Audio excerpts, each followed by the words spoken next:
আমরা এখন হোটেলে দাঁড়িয়েছি। এই হচ্ছে রোড। হোটেলে দাঁড়িয়ে ওরা টাইম পাস করছে, চা খাবে, খেয়ে তারপর যাবে।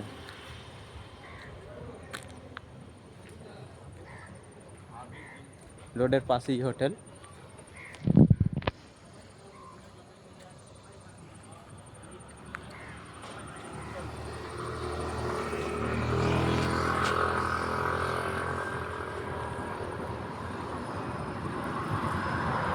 ছোটখাটো হোটেল বলে এটা ধাবা।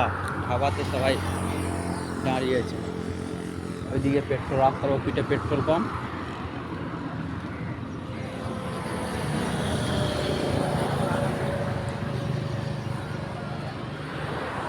আমি চা খাই না, তাই জন্য যাইনি, দাঁড়িয়ে আছি।